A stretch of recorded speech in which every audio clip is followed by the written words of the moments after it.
اعوذ باللہ من الشیطان الرجیم بسم اللہ الرحمن الرحیم معزز خواتین و حضرات السلام علیکم ورحمۃ اللہ تعالی وبرکاتہ۔ امید کرتا ہوں آپ سب حضرات خیریت سے ہوں گے۔ اللہ کریم ہم سب کی حفاظت فرمائے۔ اللہ رب العزت تمام امت مسلموں کو اپنا پیارا گھر اپنے حبیب صلی اللہ تعالی علیہ وآلہ وسلم کے روضے پاک کی باادب حاضری بار بار نصیب فرمائے۔ معزز خواتین و حضرات، چلکشی کے سلسلے میں آپ تمام کو خوش آمدید کہتا ہوں۔ اگر آپ کو کوئی بھی سوال عملیات کے متعلق، چلکشی کے متعلق، حصارات کے متعلق، جو لوگ عملیات سیکھنا چاہتے ہیں، چلکشی کرنا چاہتے ہیں، وہ بھی رابطہ کر سکتے ہیں۔ جو لوگ اپنے مریضوں کا علاج خود کرنا چاہتے ہیں، اس میں میرے ہیلپ کی ضرورت ہے۔ دوپہر 3 بجے سے لے کر شام 6 بجے تک آپ لوگوں کی کالیں سنتا ہوں۔ اس درمیان تمام مسائل آپ ڈسکس کر سکتے ہیں فی سبیل اللہ۔ معزز خواتین و حضرات، کافی سارے سوالات پر بات ہوگی۔ اگر آپ کسی شاگرد کو اس کے گھر پر چلکشی کرواتے ہیں تو اس کے اندر اس کو خطرہ ہوتا ہے، اور جن لوگوں کو آپ نے اپنے پاس چلکشی کروائے تھے وہ کامیاب ہوئے تھے۔ پہلی بات تو یہ ہے کہ میں چلکشی، کوئی بھی شاگرد آتا ہے، وہ پاکستان سے ہے یا پاکستان سے باہر کسی بھی کنٹری کا ہے، اس کے گھر پہ کراتا ہوں، کیونکہ جو میرا ذاتی ٹارگٹ ہے وہ یہ ہے کہ آپ ایک اچھے معالج بن جائیں، جس کی وجہ سے آپ اپنے مریضوں کا اپنا خود علاج کر سکتے ہیں۔ تو اس کے اندر آپ کو کسی بھی جگہ پر آنے کی ضرورت نہیں ہے۔ آپ دنیا کے کسی بھی کونے میں، الحمدللہ میرے شاگرد وہیں پر بھی کامیاب ہو جاتے ہیں۔ اس کی بڑی بات یہ کہ جس کی فیس لیتے ہیں الحمدللہ اس کی حلال بھی کرتے ہیں، اور جس کا کام نہیں کر سکتے یا ٹائم نہیں ملتا تو اس کو واپس بھی کرتے ہیں۔ یہ ہمارا ریکارڈ ہے۔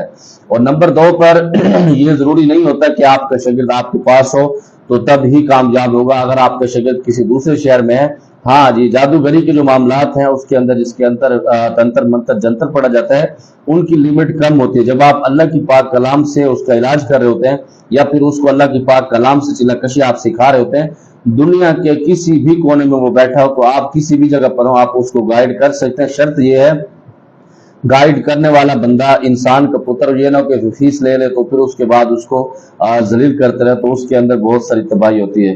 عید مبارک بھائی جان، خیر مبارک جی، آپ کو بھی گزری ہوئی عید مبارک۔ اللہ تعالیٰ آپ کی مالی مدد کرے کسی دوسرے ذریعے سے۔ میرے خیال میں یہ بھائی صاحب ہیں یا میری بہن صاحبہ یہ فرما رہے ہیں کہ اللہ رب العزت تمہاری مدد کرے۔ میری دل سے دعا ہے، اللہ آپ کی دعا کو قبول کرے۔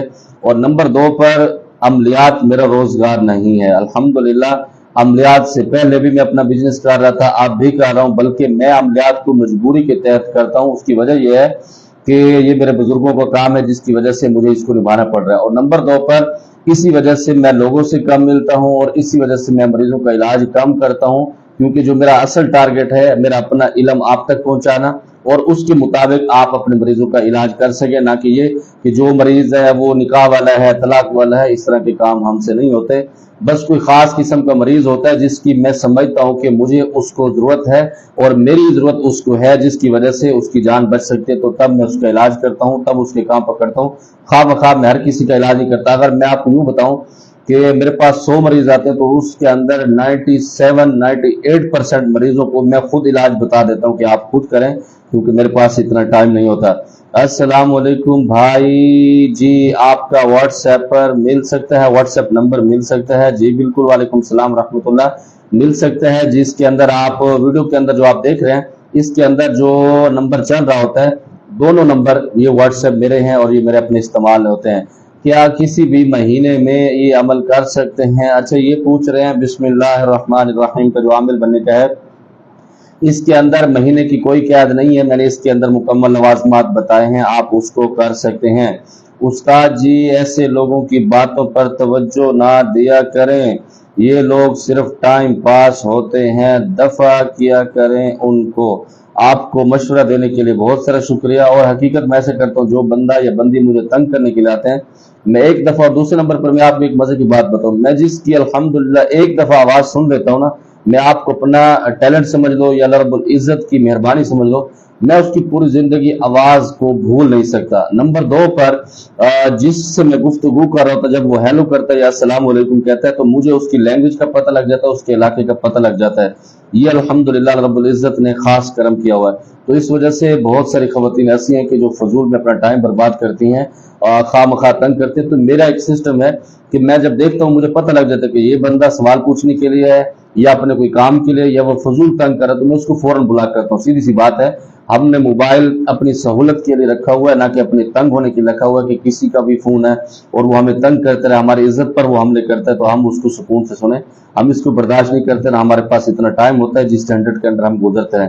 بس جو ہمارا مشن ہے اپنا علم آپ تک پہنچا رہے ہیں، تو آپ کا بھی فرض بنتا ہے کہ آپ خواہ مخواہ سے ٹرائی نہ کریں اور یہ عشق و شوقی دوسری چیزیں کسی اور کے اوپر اپلائی کریں. اگر کوئی آدمی اپنے جانے والوں اور اپنوں کا علاج کرنا چاہے، علاج کرنے کے لیے عملیات میں ہے، تو بنا جنات ایگریمنٹ کے اچھا عامل بن سکتا ہے جو جنات اور پریوں کا مریض کا علاج کر سکتا ہے؟ بالکل کر سکتا ہے، اور بہت زبردست قسم کا معالج بن سکتا ہے. علاقے کے اندر پوری جگہ پر اپنا مقام، اپنے جھنڈے گاڑ سکتا ہے. اور میں بھی ہمیشہ یہی کہتا ہوں کہ آپ جنات سے بچیں، آپ سیدھا اللہ کی بارگاہ کے اندر، جو میرا ذاتی ٹارگٹ ہے وہ یہی ہے، آپ کو جنات سے نکال کر اللہ رب العزت کی بارگاہ کی طرف لے کر آئیں، تاکہ آپ جس کا بھی علاج کریں گے، کیونکہ جنات جب آپ علاج کرتے ہیں، میں ہمیشہ اپنے شاگردوں کو بتاتا ہوں، حالانکہ جو ایگریمنٹ والا میں عمل کرواتا ہوں اس کی فیس میری زیادہ ہے، جو فقیری کے اندر میں عمل کرواتا ہوں اس کی فیس کم ہے، لیکن ٹائم مجھے فقیری کے اندر زیادہ دینا پڑتا ہے، اور جو ایگریمنٹ والا عمل ہے اس کے اندر مجھے شاگردوں کو ٹائم کم دینا پڑتا ہے. مزے کی بات، لیکن میں اس سے منع کرتا ہوں. اس کی وجہ یہ کہ جب ایگریمنٹ ہوتا ہے کہ جنات کے ساتھ کچھ آپ کو دینا پڑتا ہے جس کے بدلے میں وہ آپ کا کام کرتا ہے. جب اللہ کی بارگاہ کے اندر آپ بیٹھتے ہیں تو آپ کو دینا کچھ نہیں پڑتا، صرف رات کو اٹھ کے 2-4 نفل پڑھ کے آپ کو تھوڑا سا آنسو بہانے پڑتے ہیں، اور اللہ رب العزت ایسا آپ کو مقام دیتے ہیں کہ دنیا حیران رہ جاتی ہے کہ یہ مریض اس سے ٹھیک کیسے ہوا ہے. بعض اوقات وہ عامل خود بھی سوچتا ہے کہ یار یہ مریض مجھ سے کیسے ٹھیک ہو گیا. تو یہ چیزیں آپ سمجھا کریں. میرے اللہ پر بھروسہ رکھو جو ہر چیز کا مالک ہے. یہ سب دکاندار ہیں، یہ سب ڈرامے ہیں. استغفر اللہ. بالکل اس بھائی نے ٹھیک کہا کہ جو بندہ اللہ رب العزت پر یقین رکھتا ہے تو اللہ اس کو ہی کامیاب کرتا ہے، اور باقی سب بکواس ہے. حقیقت میں سے کہ لوگ اپنی دکانداری چلاتے ہیں. استاد جی، ہمارے رائے منڈ مرکز میں مولانا احسان صاحب پر صاف جادو ہے جس کی وجہ سے وہ بالکل کمزور پگھل گیا ہے، اس کا علاج ہو جائے گا یا نہیں؟ میرے خیال میں یہ سوال میرے پاس پہلے بھی آیا تھا اور اب دوبارہ آیا ہے. جی بالکل اس کا علاج ہو سکتا ہے، اور بلکہ یہ میرے لیے سعادت ہوگی کہ مولانا احسان صاحب کا علاج میں فقیر کروں گا. آپ بالکل ان سے رابطہ کر کے مجھ سے پرسنل رابطہ کریں.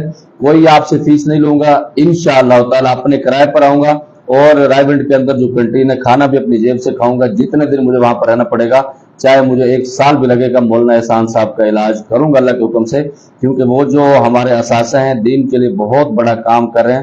اللہ رب العزت ان کو صحت تندرستی والی زندگی نصیب فرمائے، کیونکہ وہ ہیں تو ہم ہیں.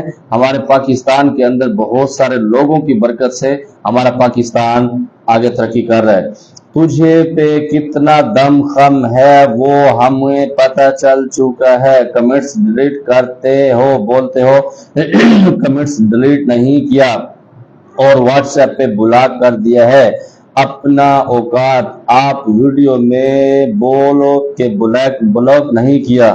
اچھا، پہلی بات تو یہ ہے کہ اگر اس بندے کا کمنٹس ڈیلیٹ کیا ہوتا تو یہ کمنٹس میں کیوں پڑھ رہا ہوں؟ ہاں بالکل، کچھ چیزیں ایسی ہوتی ہیں کہ ایک بندے کو جب ہم نے اس کا معاملات نہیں کیے، وہ خواہ مخواہ سے تنگ کر رہا ہے، تو پھر اس کا میرا بلاک کرنا بنتا ہے. کیونکہ میں نے آپ کو پہلے بتایا ہے میں اپنی سہولت کے لیے موبائل کے رکھا ہوا، نہ کہ میں نے آپ لوگوں کے لیے اس کے لیے تنگ کرنے کے لیے نہیں رکھا ہوا. جو خواہ مخواہ میں تنگ کرے گا تو پھر ظاہر اس کے ساتھ یہی ہوگا. باقی کسی کے کمنٹس، اب دیکھو میں آپ کے کمنٹس پڑھ رہا ہوں مجھے اس کے اندر، اور دوسرے نمبر پر عاملین کے اندر آپ ریکارڈ اٹھائیں گے تو انشاءاللہ میں آپ کو چیلنج کرتا ہوں کہ میں وہ کمنٹس نہیں پڑھ چکا ہوں جو میری سیدھی ذات پر، میرے خاندان پر، میرے بزرگوں پر آپ لوگوں نے حملے کیا. اس کے اندر بہت سارے بکواسات ہیں، اس کے جواب بھی میں دے چکا ہوں. آپ نیکسٹ میری پرانی ویڈیو اٹھا کے دیکھیں گے، اس کے اندر جب سوال جواب والی نشستیں چلی ہیں تو میں نے بغور اور اچھی طریقے سے ان کے جواب دیا. السلام علیکم حضرت، اگر کسی نے حصار کا عمل نہ کیا ہو اور کسی صورت کی زکوٰۃ ادا کر رہا ہو تو صرف سورۃ فلق اور ناس پڑھ کر خود پر پھونک دے تو حفاظت ہو جائے گی؟ رہنمائی فرمائیں. وعلیکم السلام ورحمۃ اللہ وبرکاتہ. جی بالکل، اس سے کڑا تو لگ جاتا ہے، لیکن بہتر یہی ہے کہ آپ جب عملیات سیکھ رہے ہیں تو پھر اس کے لیے آپ کو صحیح طریقے سے اس کا حصار کر لینا چاہیے، ورنہ بہت سارے پرابلم بن جاتے ہیں، بہت ساری چیزیں آپ کے خلاف ہو جاتی ہیں. کیونکہ جب آپ کسی کا علاج کرنے کے لیے بیٹھتے ہیں تو پھر تو کوئی مسئلہ نہیں، آپ اس حد تک اگر آپ پروفیشنل ایک عامل ہیں